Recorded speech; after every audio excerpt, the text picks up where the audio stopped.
السلام عليكم ورحمة الله وبركاته. بسم الله الحمد لله والصلاة والسلام على رسول الله وعلى آله وصحبه ومن والاه. اللهم علمنا ما ينفعنا وانفعنا بما علمتنا وزدنا علما وبعد. All praise is due to Allah, we praise Him, we seek His help and we seek His forgiveness, we seek refuge in Allah from the evil of ourselves and the evil of our actions. Whomever Allah subhanahu wa ta'ala guides, none can misguide, and whomever Allah subhanahu wa ta'ala leads astray, none can guide. And I bear witness that there is no God or deity worthy of worship but one, Allah alone, and I bear witness that Muhammad sallallahu alayhi wa sallam is His slave and His messenger. Allah subhanahu wa ta'ala said in the Quran, all you who believe, fear Allah. Fear Allah, the fear He deserves, and only lie in state of total submission to Allah and to Allah alone. My brothers and my sisters, make sure you and I do not depart this world and unless we're believing in Allah subhanahu wa ta'ala truly. Bidnillah azza wa jal, make sure that is your number one priority in life. Ask Allah subhanahu wa ta'ala to teach us what benefits us and to benefit us with what He has taught us and to increase us in Islamic knowledge. Ask Allah subhanahu wa ta'ala to make this series a beneficial series for you and I. Ask Allah subhanahu wa ta'ala to make you coming and attending heavy in the scales of your good deeds on the day of judgment. And lastly, ask Allah subhanahu wa ta'ala to protect, safeguard and grant victory to the bravest men that ever walked this earth in our subhanAllah century, the people of Palestine. Ameen. My brothers and my sisters in Islam, we continue on with the story of Yusuf alayhi salatu wasalam. This is the 6th lesson from this amazing prophet. And we said that subhanAllah, one of the reasons why it is the most loved story, one of the reasons is that the phases and the things that Yusuf alayhi salatu wasalam went through, you and I can relate to it. You and I can relate to it, subhanAllah. So this story has a special place in the majority of the Muslims' hearts. We finished and finalized phase 1 from his life. In 5 parts, we finished phase 1 of his life, which is the relationship between him and his father and his brothers. Okay, and how they were jealous of Yusuf alayhi salatu wasalam, which made them go, subhanAllah, and throw him into the well. After that, he was sold. He went from Palestine to Egypt. He was sold to the minister. This minister, and this is us entering into phase 2, this minister was a very famous person in Egypt. He was of a person of high status.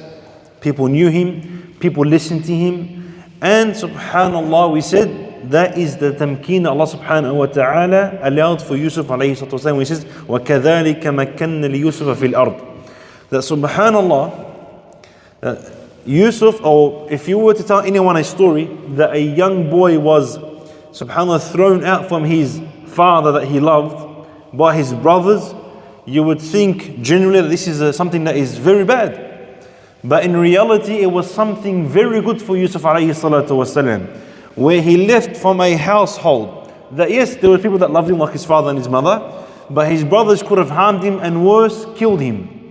Got sold in slavery to a place where he's never been. He is subhanAllah, a foreigner in Egypt.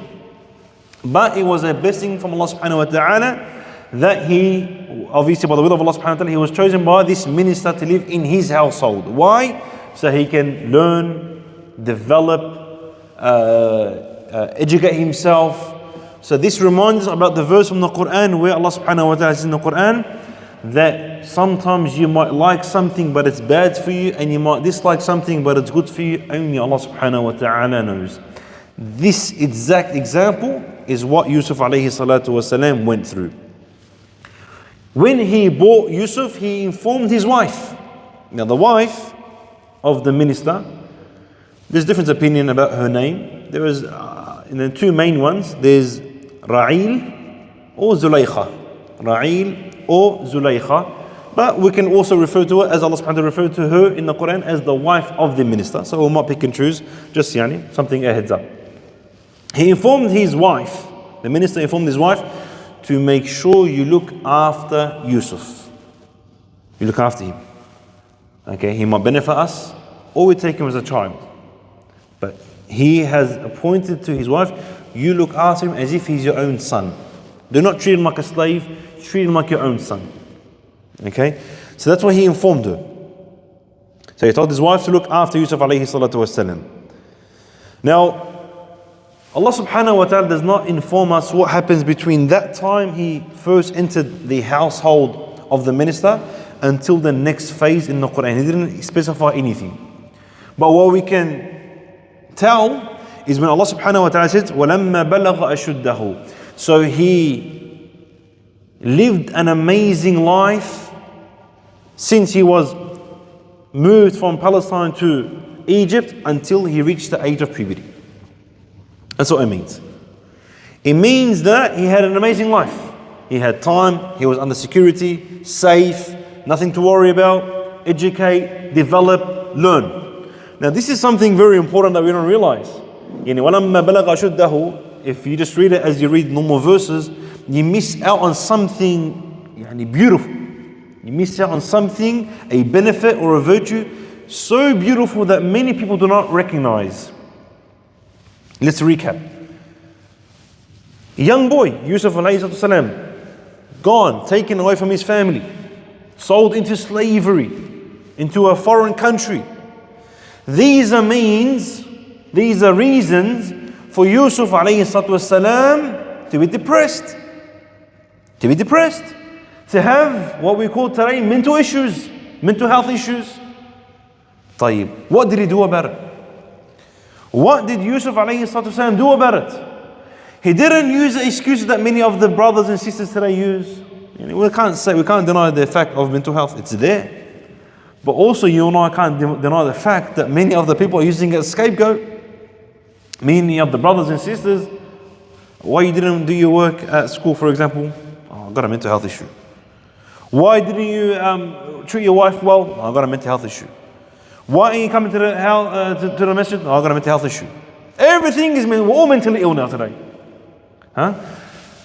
So they're abusing it. Yes, that doesn't mean there's nothing going on in your life. There's every single one of us here today. There's something going on in their lives. Every one of us. Every single one of us. Some of us can hide it, some of us can't. But wallahi, I can guarantee without any doubt that all of us are going through something. Whether it's big or small, but we're going through something. But in the end, it doesn't justify for us to use it as an excuse not to do anything. What doesn't kill you should make you stronger. Yusuf alayhi salam had the means for him to be depressed, stay in the house. No, Allah subhanahu wa ta'ala says, وَلَمَّا بَلَغَ أَشُدَّهُ. And before that verse, it shows us that Yusuf alayhi salam took advantage of his situation, learned, he developed, he educated himself. He helped in the community. He helped his supposed mother that adopted him. He helped the minister. Just through that verse. So the thing that many of the brothers are doing and sisters are doing today is something that is very haram. You're going through something, pick yourself up and move and go forward. I said this once to a psychologist and they weren't happy, but it is what it is. And obviously they always come and try to attack the mashayikh or the du'at or anything that say, oh, mental health is not true. They think that the mashayikh say that mental health is not true. So I went up to this psychologist and I said to her, we don't say that. We say there is no doubt. But what I'm telling you is that many people are taking advantage of this. Many people are taking advantage of this. A man can't tell his wife to go get a bottle of water. Why? Because she's going through a mental health issue. Wallah, you're a zalim, you're an oppressor. What's wrong? Allah, I broke my nail. This is wrong. This is wrong. This is not allowed. This is haram. You've been hit with an affliction. Allah, deal with it. If you need help, go. But it does not mean you stop your day-to-day things. It does not mean you stop your prayer. It does not mean you stop socializing. It doesn't mean you stay indoors and close the curtains and you can't move and oh no, I'm depressed, don't talk to me. And then what did they? Because the funny thing is this story, they used this story through his father, Yaqub alayhi salam, to justify depression and anxiety and so on and so forth, or mental health. No problem. Okay? But justify the whole story. Don't just justify one part that he was upset and from his crying he became blind. Don't just take that part of the story and move on and use it to justify mental health and everyone's depressed. No. Look at the whole story. Look at the whole concept and the story of Yusuf alayhi salatu wasalam. So okay, he had reasons to be depressed, but what did he do? He picked himself up and he moved forward, and that's the best way to help you go over your mental health issues. طيب. Things were calm. Things were good for Yusuf A.S. Everything is amazing. Living in a household where there's no worry. Food's there, shelter's there, clothing is there. He's in a rich household. طيب. But as they say, الشيطان لم يمت. Or if we only really practice this saying. As they say, the shaitan did not die. Shaitan's not dead. We say in this way. Shaitan is not dead. Shaitan is not dead. Let it be, because there's a different opinion on what age this happened, this phase 2, what did happen, 14, 16, 20, 30, Allahu Alam. All we can say is when he reached the age of puberty, and he looked the best, because as we said, Prophet Yusuf والسلام, he, subhanallah, he had the beauty of half of the mankind. But when he looked his best, Yusuf والسلام, and he reached the age of puberty, the second part of the story begins. The shaitan, what's his mission? From day one, in the beginning of the series, the mission of the shaitan is to destroy every son and daughter of Adam. That's his mission. No more, no less. He wants to destroy every single son of Adam. He wants to drag us to hell just to make himself feel good. And throughout the stories, so far, we've mentioned the trap and the trickery that he used and the deception he used for different nations. With Adam alayhi, with his sons, jealousy, and also the brothers of Yusuf, jealousy, strength for Hud and Salih, deen, religion for Nuh alayhi salatu wasalam, and so on and so forth. This one here is a new trap that has not been mentioned in the Quran from the previous prophets, which is the trickery and the deception of lust. Okay, this is the trickery that he's about to use for the wife of the minister. So he began the waswasah. He began to whisper to the wife of the minister, to Zulaykha. He began until he reached the age of puberty now. And he threw in her heart the idea of sleeping with Yusuf alayhi salatu wasalam. He beautified it for her. He was. Did it happen overnight? No. It didn't happen overnight. It took time. It took time, whether she was waiting for him to develop or day after day after day, because through the story, she will even use it as an excuse for the other women that will come into the story. But subhanallah, over time, why am I saying over time? Because as soon as you and I say, brother, don't talk to a woman in seclusion, in secret, brother, she's not my sister. I'm not saying she's not your sister. This woman, Yusuf, for her was like her son. Like her son. And I said last week, I'm going to explain one of the dangers in this story about adopting. We said adopting is haram, sponsoring is halal. Because I don't care how you feel about the person you adopted, boy or girl, there is something special, a special feeling from the real parents to that child. That no sane mother or father will have a sexual thought towards their sons or the daughter. No sane. Insane, there's heaps of them today. They fantasize it today. They make it look, they beautify it, wal-'iyadhu billah. But adopting, so whether it's a guy to a child girl and she's developed, and even subhanallah, the sharia is amazing. Wallahi, the deen is amazing. The ulama have said that if a mother who has a daughter, and the daughter was young, okay, the mother got married to another man, and this daughter was young, so she's haram for him, obviously, and he's haram for her. If she grows up, she's developed, and this man, or this girl is a fitna, okay, and this man is not a clean man, the Sharia forces the daughter of his, from his wife, Like, not his real daughter, obviously, the stepdaughter. He forces the stepdaughter to cover up. She's his mahram. It forces the stepdaughter to cover up. Allahu Akbar. This is just all for protection of the women. So subhanAllah, this is one of the dangers of adopting, because in the end it's not your son or it's not your daughter. Yusuf was not the real son of this woman, Zulaykha. So she had this natural feeling. And in saying that Yusuf, the Zulaykha, the woman, she wasn't an old lady. People think she's an old lady. No. She wasn't an old lady. She was maybe in our days, maybe in her 20s, high 20s, early 30s. You're telling me, we can't keep talking about it, anyway. But subhanAllah, what do people search? You know what I mean? Young people, what are they searching? There you go. So people who are young are searching these things. Because it was people, the wife of the Aziz, she wasn't old. Nah, it wasn't the case. And that's why the test was great. It was very hard for Yusuf A.S. So anyway, subhanAllah, when you're adopting, there's a feeling that you can't have unless it's with your child. Okay, you can't have it. It's impossible. It's part of human creation. Allah subhanahu wa ta'ala has created in this way. So the woman, the Shaytaan started to play with the woman's mind, and over time she came to a decision that I'm gonna seduce him. Allah subhanahu wa ta'ala says in the Quran, وراودته التي هو في بيتها عن نفسه وغلقت الأبواب وقالت هيت لك. Sad reality is, I've heard this from a few of the brothers, when they hear this part of the verse, they start laughing. Wallahi laughing. They actually start smirking, as if it's something to laugh about.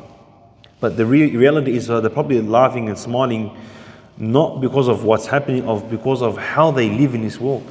Some of them, people wish to be in Yusuf's situation. Would you believe it or not? Yeah, obviously, it's normal. People fantasize this. Allah subhanahu wa ta'ala says that the woman that was meant to look after him, she sought out to seduce him. She decided to seduce Yusuf alayhi salatu wassalam. And she closed the doors and she goes, hey talak, come. So she closed the doors, meaning she prepared herself. She prepared her appearance.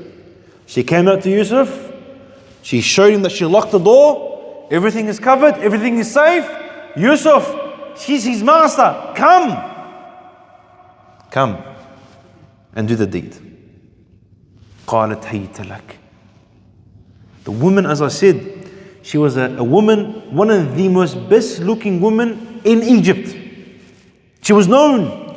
She was high ranked. She was beautiful. She was young. She wasn't old.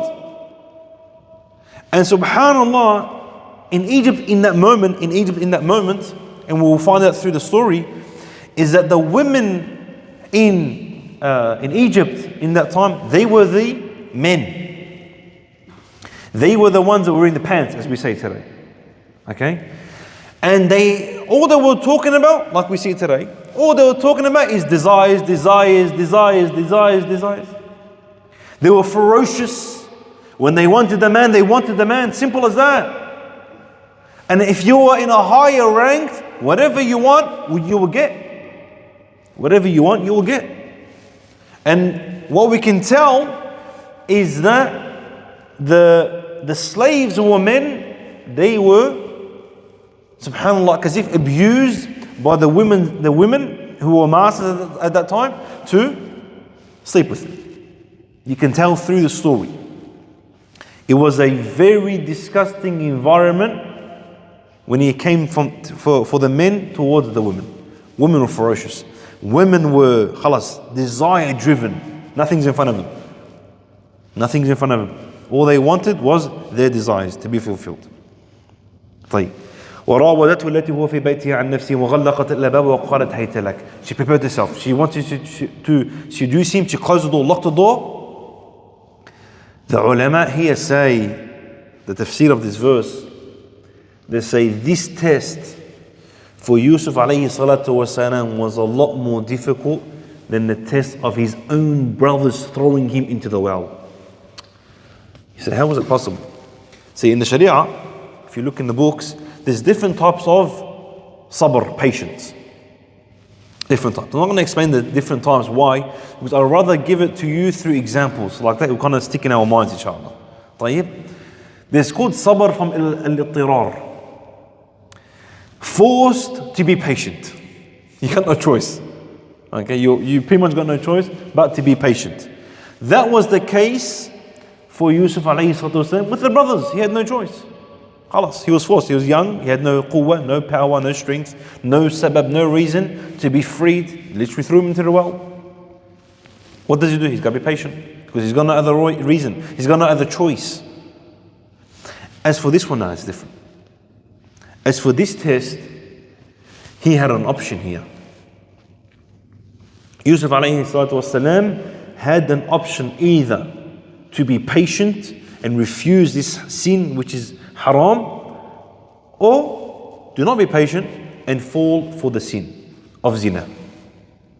So the ulama here say no. The test of the women is greater than the test of the brothers. Another small thing here we can take is that, subhanallah, this is life. Life is test after test after test. And generally speaking, each test that comes is a lot more difficult than the previous one. Each test that comes is a lot more difficult than the other one. You can look at it as a generally speaking for the ummah. Each test that's coming to us is getting harder and harder. And you can look at it individually. And you can look at it individually. So the tests are getting harder and more difficult. According to the hadith of the Prophet ﷺ, he says that the man will say that this test is the greatest test. There's no test greater than this. Another fitna will come, and then we'll say again that this test is the greatest test, and no test is harder than this test until the day of judgment. So it gets more difficult for the Muslim ummah and also for the individual, generally speaking, for the individual. But this is life. This is life. We're here to be tested. We're not here to accumulate money. We're not here to have an easy life. No, we're here to buy something that's expensive. To buy something that's expensive in the right way, you got to work hard for it. We are trying to buy Jannah. And Jannah is the greatest gift. It's the hardest gift, the most expensive gift. So there's no doubt that we have to work extra hard. And that is by being patient from the fitan and the trials and the tests. وراودته التي هو في بيتها عن نفسه وغلقت الأبواب وقالت هيت لك قال معاذ الله. She prepared herself. She prepared herself in appearance. She went up to Yusuf. And there's another narration that says that she covered her idol and her God is not going to see her. And Yusuf said to her, but if your God doesn't see you, my God does. Allah subhanahu wa ta'ala sees me. That's a weak narration, but something. So she's told him, pretty much informing him that you're safe. You can do whatever you want. I am giving myself to you. Look, we're locking the door. Look at me, I'm looking, subhanAllah, good. This is your chance, Yusuf. Come here, hayta lak. He looks, he goes, no, ma'adh Allah. A'udhu billah. What do you want me to do? A'udhu billah. He goes, ma'adh Allah. He seeks refuge in Allah subhanahu wa ta'ala. The reply of a true believer. A reply of the truest of believers. When we are tested, when our heart or when our iman is mixed with the lusts of our heart, this is when we're truly tested. This is when we're truly tested. Because when you don't have money, it's easy to be patient. It's very simple. Well, alhamdulillah, I don't want a beautiful car. You can't afford a car. So you're being patient. But when you have wealth and you buy women, you buy the drugs and things like that, this is where you get tested truly. This is where you get tested truly. Wallahi al-azim. So when our iman is mixed with the lust of this world that affects our hearts, if there's no fear of Allah, if there is no ma'adh Allah, the shaitan will take us to hell wal-'iyadhu billah. We will fall into the desires of this world. Yusuf A.S. says, ma'adh Allah. Why ma'adh Allah? Why? Because wallahi, truly, a person, a Muslim, can't see the negatives or how disgusting this sin is except with ma'adh Allah, except with the fear of Allah, except with the taqwa of Allah. And that is taqwa, my brothers and my sisters. It's that barrier that's between you and the haram. That barrier of you fearing Allah subhanahu wa ta'ala from falling into this haram. It's like you looking into this microscope of this product that's haram, seeing deep down that it's all rotten and evil. That is taqwa. That is taqwa. Why? Because shaitan, he will beautify the sin, my brothers and my sisters. The shaitan will never come to you and say, do zina, it's the most disgusting thing in the world. No. He will say, do zina because you look good in front of your mates, because you've accomplished something. He'll beautify the sin. He will beautify the sin. He beautified the sin for the previous before Yusuf A.S. He's beautifying the sin for us today. He will beautify the sin to an extent that he will make something haram, no doubt, haram, look halal. Oof. How is that possible? Something that's haram. All of us here will agree. Nothing that's different opinion. All of us here will agree that this is haram. Wallahi, that haram thing he'll make it look halal. What are you talking about? Give me an example. Wallah, I've got hundreds of examples, but I can't say it out loud. I'll give you one example. And this is far, but let me bring it close. Something that's haram. We can all agree zina is haram, yes or no? We can all agree zina is haram, صح? صح. Shaitan will make it look halal. Shaitan will make zina, and they're going to take it and say, shaitan, it's halal now. Wallahi, I don't want you to believe in it. But shaitan will make zina look halal. How is that possible? How is that possible, bro? How is that possible? The takfiri ideology. We're talking about zina, brother. Where you going, man? Calm down. We're talking about takfiri. Takfiri ideology. Heard it with my own ears. Witnessed it from some brothers and sisters. So it's not made up. Zina is haram. The shaitan beautifies it by using the ideology of takfir. Why? This Australia is Daru Harb, brother. It's Daru Harb. This, where we're living in, they call it, we're in a situation of war. What's allowed in war? Taking sabis, yeah? Taking slaves. Sabi means slaves. War booty. Yeah? So what do? They go to the club and they say, because obviously we're in the Dar Harb and these women aren't Muslimin, alright, we can take them as war booty and sleep with them. In the name of Harb, war, jihad. Wallahi al-azim, uqsimu billah, I'm not lying. There was a brother that was married, he had like 4 or 5 kids. Uqsimu billah, he was sleeping with his wife, and that's his justification to his wife. What's this? That was the justification to his wife. Uqsimu billah. Yuck. You're filthy, man. You're disgusting. Something a bit less. Robbing, is it halal or haram? Stealing, is it halal or haram? It's halal. What do brothers do? Brother, this is Daru Harb. Yeah, Australia, haram country, brother. It's haram country. No problem. What do? I'm gonna go rob the system, brother. I'm gonna go steal credit cards and sell credit cards. I don't know how to do it, but they use credit cards to buy things and then they break it or something. I don't know what to do. Why? But it's haram. You're stealing. You let us stay from kuffar? No. But this is Daru Harb. We're in war, but we gotta take the money, brother, to strengthen us and donate to the mosque.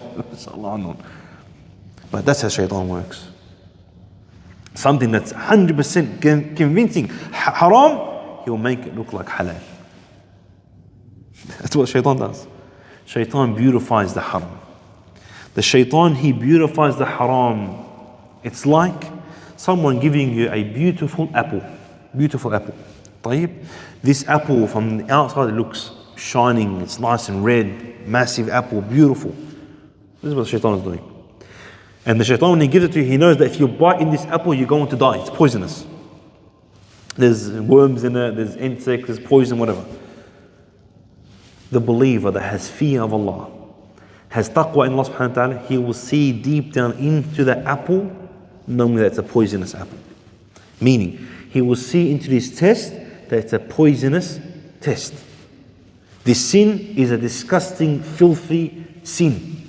Every sin that is out there from the Quran and Sunnah, uqsimu billah, it is bad for you and I, even if you and I do not recognize this. Allah subhanahu wa ta'ala has told us this. Allah subhanahu wa ta'ala will not make something haram if it's good for us.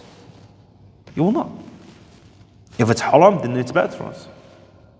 He knows and we don't know. He knows and we don't know. So this is something that we need to be aware of. So the shaitan, he beautifies the haram. The people with iman, the people with taqwa, they'll see how disgusting this sin is. Do you want to talk about more how they do things, the shaitan beautifies something that's halal, beautifies something that's haram into halal? Okay. This is not going to be as bad as the takfiri ideology and robbing the country. But wallahi, it's something that I have to say it, man. Wallahi, I have to say it because the topic is relevant about it. The story of Yusuf A.S, him and the woman is something you and I can relate to, man. Okay, maybe not in this exact same aspect, it's very similar. Very similar. He was in the house by himself with her. She was in the house with him by himself. Okay, and she says she invited him, which we see today on social media and other things. But before I get to the social media, my brothers and my sisters, Shaytaan beautifies the sin, man. Sometimes he might make you think it's actually a good thing. Today, here, Habibi, here, not too far, Melbourne, Sydney, Australia, it's happening in the UK a bit, a lot more in the UK and the US, but in the Western countries, we have brothers bearded, went, studied overseas, came, Sharia students. Wallahi, it upsets me so much to say this, Wallahi al-Azim it does. Wallahi, it rips my heart out. But let's be honest with ourselves. 2-3 o'clock in the morning. What do you think a man, from 2-3 o'clock in the morning, what's he doing? Sharia, Shaykh, Da'i, or a person that puts reminders on social media. What's he doing? You think he's doing Qiyam al-Layl, doing night prayer. These men, Wallahi al-Azim, 2-3 o'clock in the Musalla, they're going live with women, all in the name of da'wah. All in the name of da'wah. And her, bawdra, hayte, she's got everything covered, Got about 300 kilos of makeup on her. Brother, what are you doing? Brother, what are you doing? Wallahi, with all due respect, what are you doing? Okay, you know what? That's at least on live. That is at least on live. We have sisters. Either sisters are just very, I don't want to use the word stupid. I don't want to use it. I'm not saying that. Either they're very that or very, very, very naive. Wallahi, yeah, women, sisters, wallahi, from the bottom of my heart. Either you're just either very naive or the brothers are very cunning. I don't understand this. But how many sisters, okay, get the mashaykh's numbers. Wallahi, these are things you'll never hear, bro. I'm being straight out, bro. I'm over this, man. I'm over what I'm hearing, that's why. But how many sisters get the numbers of mashayikh, accounts of the mashayikh, social media accounts, messaging is different. Chatting with these so-called mashayikh. Chatting. No wali involved. It's a secret conversation, okay? No one can see it. But this is almost exactly the same as you talking to another girl in a room closed, if not more dangerous to a certain degree. Brother, how is this halal? Brother, you're asking me Islamic questions. Brother, Islamic questions, bro, make it frank, make it straight up. What's this kada hukum? Bang, simple. I don't understand how are you, how you doing, what you did today, kada. What the hell is this? Sorry, but what's this? Yeah, if you're a man, fear Allah subhanahu wa ta'ala, you're a woman, sister, what are you doing? The sisters who are doing da'wah, Brother, sister, instead of going out online and posting videos, which is something that the ulama are saying it's haram, ulama are saying it's haram, sister, use what you're doing in khair. Let the sisters talk to you. Why are the sisters talking to the men? Well, tell me why. Why? What reason? The sisters who studied, they can understand the woman. Wallahi, men who are married 30, 40 years will never understand the woman. So why are they talking to a man? Why are they talking to a sheikh? Why are they talking to a da'i? What for? This woman can give you the same answers and help you even better. Brothers are talking to sisters who are da'is. What? What's this? Sisters, you want to give da'wah, cover yourself, message, have gatherings with the sisters. Have gathering. Why are men giving lectures for sisters only? Why? Wallah, I went and gave a lecture to one of the sisters in Sydney. Brother, curtains, everything. Oh, they were upstairs. Ma'anash, let's be frank, this is wrong, man. We're normalizing everything. Events, Muslim events, what do we have today? Wallah, I've been to a few events forcefully. First not knowing, but forcefully, we have brothers and sisters mixing. And I see sisters taking pictures with Mashaykh. What the hell is this, man? What are you holding? What do you study? And see, listen now, brother, you're very extreme, brother. I'm gonna ask you a question and you answer it. Would the Prophet ﷺ take a selfie with women? Let's see your answer, brother. Wallah, let's see your answer. Wallahi, don't overcomplicate things. Same is simple. We have a role model, Muhammad ﷺ. Would the Prophet ﷺ take a picture of women? Really? Who are non-mahram, by the way, yeah? You think Umar radiallahu anhu will take a picture of women? Brother, he will use his stick, smash them all. So why are women talking to the men? And the men talking to women? Wallahi al-azim. I'm going to be a bit personal here. Watch this. If I hate it, if I get calls, if it's a woman, I hate it. If they give me a call, a sister gives me a call, I don't know who it is, a different number. Yes, assalamu alaikum. Pakistan, brother, can I ask you a question? No problem. You're on speaker. You're on speaker. Who's there? My wife is there. Why? Why? Because I've got nothing to hide. We have other people, other fake mashaykh going into their cars and speaking secretly. Brother, what the hell is this, man? The Umar feared to be in a room with an old lady by themselves. And look at the difference between our iman and the iman of Umar radiallahu ta'ala an. The shaitan runs away. Nahnu, the shaitan runs to us. Why are you talking? I'll put it on speaker straight away. And straight to the point. Straight to the point. Wife says, Wallah, you're rude. I'm like, yeah, good. I want to hear that I'm rude. I want to hear it. I'm not being intentionally, but I'm being straight to the point. Wallahi, once we were driving, speakerphone. My wife is with me, my son's at the back. And usually, the women take long talking. Usually I just cut, what do you want, sister, in the end. This one, I was just driving and I was thinking about something else. She was talking about 5-10 minutes. I'm like, sister, what do you want? Sorry, brother. I'm like, sister, what do you want? You've been talking for about 10 minutes. What do you want? I don't know what you're talking about. She goes, I've been talking to you about this. I'm like, I know, but what do you want from me? What are you calling me for? She goes, I'm like, sister, if I can't help you, don't call me, call someone else. If you want me to help you, what do you want? Oh, can you speak to my husband? Sister, tell me from the start, I'll speak to the husband. He'll say, oh, done, give me his number. Call up his husband, tell him 1, 2, 3. I was like, Wallahi, you're very rude. I'm like, yes, I want to be rude. Because she's a sister. She's not my mahram. I don't have to sit down and say, how are you, how's everything? And no, I got that with my wife. That's it. Respect myself and respect my wife, and I feel Allah subhanahu wa ta'ala. People sit down and enjoy talking to girls like as if they use the deen. Wallahi, they use the deen. Another brother I know, this is general advice for the brothers and sisters who have social media. If you are getting a lot of fitna, you're not controlling it. This is important. You're not controlling it. Get off social media. I know a brother, mashallah, is doing really well in social media. I was giving me a lot of da'wah. All of a sudden he stopped. Brother, what did you stop for? He said, bro, it's just too much fitna, bro.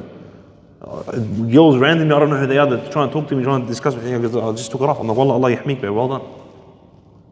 Because eventually I want to prevent myself. I want to protect myself. But I don't care how many followers. I don't get held accountable on the day of judgment of how many followers I got. I get held accountable if someone asks you a question, how did you treat that person as a normal Muslim, or you're having sexual thoughts? Wallahi, an advice to the sisters, stop talking to the men. Okay? They know different to other men. They all have desires. Don't think he's got a beard and he's studied. Brother, khalas, man. And you don't need to tell me about your life. You've got your sisters who are mashayikh, who are du'a. Speak to them. Wallahi, they will help you more than the man will help you. Because sadly, that many of the men, the men, the inner, I don't know, they take advantage of the woman. Woman, it could be not in the best situation. She's gone through something difficult. The man is there, the sheikh is there, and she thinks, oh, that's Prince Charming for her. And they fall. Shaytaan is still alive. Back to the same statement I said from the start. Ash-shaytanu lam yamut. Shaytaan did not die. He's still alive. And he will remain alive. See, someone will say to me, Brother, wallah, I got beautiful intentions. Wallahi, I do. Brother, I'm not saying you don't have. Sister, I'm not saying you don't have proper intentions. I'm not saying that. But I'm saying to you, Shaytaan's still alive. It's like when you go advise a brother that loves his motorbikes. Brother, wallah, be careful, man. You've got 2 kids, 3 kids. Be careful. Be careful, wallah azim, it's dangerous, man. One thing goes wrong, you can die. And then he'll say, but wallah, I'm an amazing rider. I can ride motorbikes. I've been riding my whole life. We say to them, no problem. We're not saying you're a bad driver. We're saying that there's idiots on the road. These idiots is Shaytaan. Shaytaan in this relationship, in this conversation you're having with the girls. He's still alive. He's the one that manipulates your emotions. He's the one that can make you fall in love. And subhanAllah, Shaytaan, what's his number one goal? Is to destroy communities, destroy families. If it's a girl, he uses it as a girl. So what happens? They talk. They talk, fall in love. Brother, second marriage is halal. Yeah, Bani Adam, you've wrecked your first life. You've wrecked your first wife. You've wrecked your first family. What halal here? What halal? What are you talking about? You're on the fundamentals of the religion here. You're on the basis of hierarchies of the Quran and the Sunnah. From compulsory to Sunnah to Mustahab. You don't know the basics. Again, Shaytaan beautifies the haram. Brother, I fell in love with her. How'd you fall in love with her? What do you want to get married to say? How'd you talk to her? What'd you do? Oh, brother, we've been talking about 6-7 months. Habib, I don't care how old she is, you get her fall in love. Because you don't show her the bad side, she doesn't show you the bad side. Like we all know, when you do the Khat Kitab, it's the best times of your life because you're trying to show your best image you have. But in reality, we all have faults. You don't know each other's faults because both have faults until you move in together. And that's when the kawadis happens, that's when the disaster occurs. Shaytaan sitting down laughing. Get married, second wife, it's halal. And it destroys the whole family. Oh, la hawla wa la quwwata illa billah. Wallahi, sorry for extending this a little bit, but it's because it's happening it's happening in situations a lot more than you want to even imagine, bro. Wallahi, men are taking advantage of women. Women are just being naive or stupid. Or they want these. Women, sometimes they feel like they've accomplished something. Say they had a bad life. They feel like they've accomplished something. If what? If I got a man to bow down to me. And it's happened. It's happened. There was a group of sisters at one stage here in Melbourne. Wallahi al-Azim, I think it was about maybe 10 years ago. Okay? And we heard this story when I was in Lebanon, yani. But there was a group of sisters who were reverts. People love reverts, yeah? They were reverts. What were they doing? Wallahi, from mosque to mosque to mosque to mosque in Australia. Sydney, Melbourne, Perth, mosque to mosque to mosque, imam to imam to imam, just to make the imam go crazy. And they've succeeded to a lot of imams. Wal-'iyadhu billah. طيب. If someone comes to you in that situation, what do? Follow the deen, bro. Follow the religion. Sister, you want to talk to me? No problem. Okay, bring your mahram. I don't have a mahram. Work it out, then don't talk to me. I don't have to feel obliged to talk to you. I don't have to. Okay, I'm not gonna. My Jannah and hell doesn't determine if I help you or talk to you or not. What? Yani, there's a possibility of me going to hell. Dakhil Allah, hilli anni, man. No mahram, don't talk to me. Simple as that. This is those who are frank, those who are honest, those who really want to get into Jannah. This is just a general advice for me before anyone else. Wallahi al-Azim. طيب.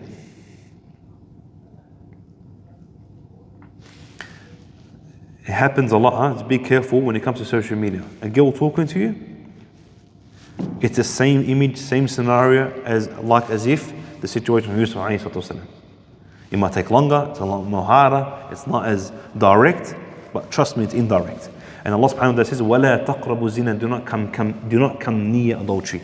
This is you coming near adultery. So you are falling to haram. This is general advice, my brothers and my sisters. And by the way, they use the word sexting today, yeah? So it's كأنه it's happening. Obviously, you don't get the sin of zina, you don't do the had of zina, and so on and so forth. But wallahi, you're falling into a major sin. People think, oh, I'm safe because I'm talking to her, she's from Italy. It's not safe. You can do so much things online. Sending pictures and I don't know. How do you know her? Oh, we met on social media. How do you know if she's real or not? I don't know. Sisters who want to talk and there's something advice, go to your sisters. Go to sisters, they can give you better advice. Men, go to the men. Go to the men, mashaykh, speak to them, that's it. If you don't know, say your wife has a question, your sister has a question, get the question, you go ask the man. She shouldn't be listening, she shouldn't be talking or communicating, or it's in an open chat, for example, on a voice call, that obviously there's a wali amr. Don't let these things that look very small fool you. Shaytaan begins by small steps. Wallahi, he has not destroyed the household except by small steps. طيب. قال معاذ الله. He says that I seek refuge in Allah. The hadith of the Prophet ﷺ where he says that 7 will be under the shade of Allah on the Day of Judgment, where there's no shade except the shade of Allah. One of them is a man that a woman of high status, beauty, calls for him, and he says, Inni akhafullah, that I indeed fear Allah. What prevented me from falling into this sin is the fear of Allah subhanahu wa ta'ala. The ulama here say that Yusuf alayhi salatu wasalam will be their leader. That group, that special group of literally breaking down the desire, one of the biggest tests, their leader will be Yusuf alayhi salatu wasalam. Ma'adh Allah, what does ma'adh Allah mean? Like literally. It means, an explanation, is that I am seeking refuge in Allah. I want Allah subhanahu wa ta'ala's protection from this, what is happening. The first word of Yusuf alayhi salatu wasalam, this woman of status, she's his master. She's his master. Alright? She's calling him, he's not trying to seduce her, no, it's the other way around. He had no reason, no reason not to do it except the fear of Allah subhanahu wa ta'ala. No other reason except the fear of Allah subhanahu wa ta'ala, especially in that moment.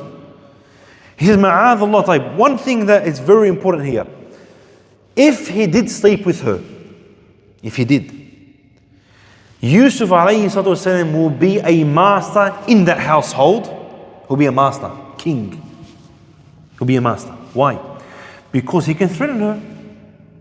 Look, if you make me work overtime, I'm going to tell your husband. If you don't get me what I want, I'm going to tell your husband. If you don't listen to me, I'm not going to let you sleep with me. Because he becomes a master. He becomes a master. Another twist in his. Wallah, I haven't explained the verse yet. He becomes a master in the household. Allah subhanahu wa ta'ala has decreed for Yusuf alayhi salam to be a master. A master. Either he does it in haram or he does it in halal. If he did it in haram, which him falling to zina, wallahi, he would have been a master. But he would have been a master in that household. Still afraid. Afraid that he will be exposed. He's afraid that his domain, his kingdom in the household will be lost. But he'll be a master. By the definition, he'll be a master. Or he does it in halal. By abstaining from the zina. From not doing haram. From obeying Allah subhanahu wa ta'ala, he might take longer, but he'll also be a master. And later on in the story, he becomes a master of all Egypt. All of Egypt. This is the same thing for you and I.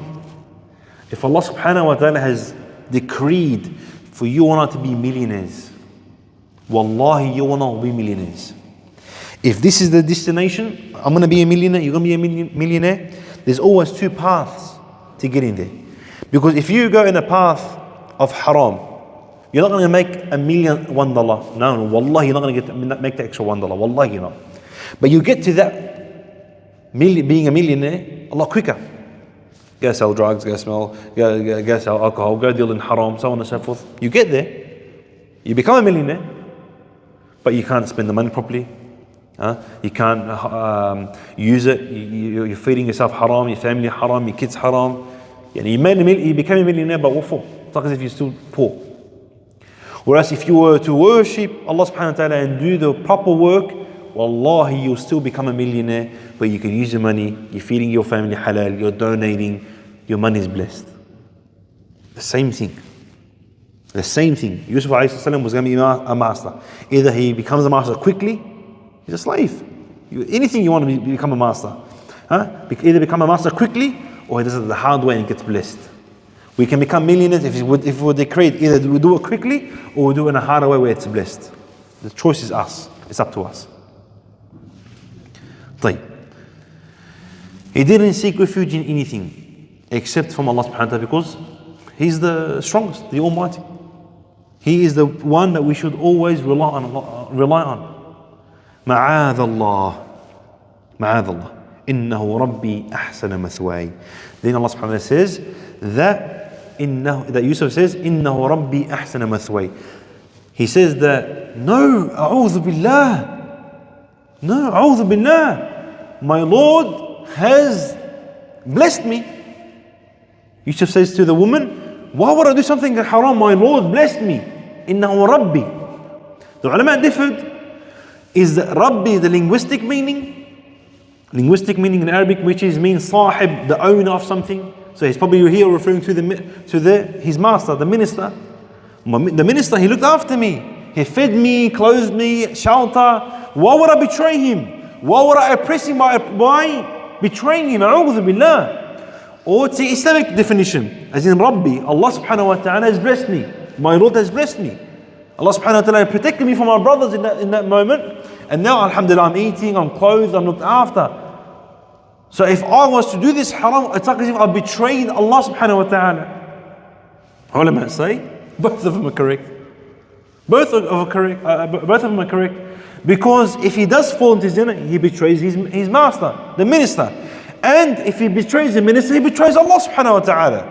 But the zina is haram. He knows it's haram. Even her, she knew it was haram. Which will be an amazing twist towards the end of the story, inshallah. But it will be betrayal. Allah subhanahu wa ta'ala he explains betrayal by calling it dhulm, oppression. You betraying is you oppressing. Oppressing is, betrayal is oppression. If someone betrays the family, their wife, the kids, they betray their friends, so on and so forth, that is a form of oppression. إِنَّهُ لَا يُفْلِحُ الظَّالِمُونَ. Allah subhanahu wa ta'ala says that indeed the tyrants will not be blessed. They will not be successful. They reach a point and it's inevitable that they will fail and they will fall. Wallahi, we are witnessing it today in Palestine. The oppressors, they reach a height that is something that's unimaginable. Wallahi, from there, it's only the way down. What's going to happen? You're going to live forever? Is Netanyahu the scum? Is going to live forever? No, it's not. Biden's going to die tomorrow. It looks like he's going to die yesterday, given that day. He barely can walk. Wallahi, I think they're all going to fall. Every single one of the oppressors will fall, as they have fallen before. Those who are even more mightier than what we see today. إِنَّهُ لَا يُفْلِحُ الظَّالِمُونَ. The oppressors will not be successful. But Allah subhanahu wa ta'ala says in another verse, He prolongs them. Why? To accumulate more sin, to deserve more punishment on the day of judgment.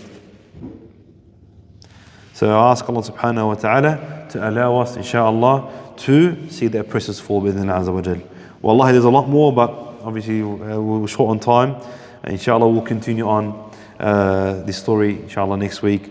أقول قولي هذا وجزاكم الله خير والسلام عليكم ورحمة الله وبركاته.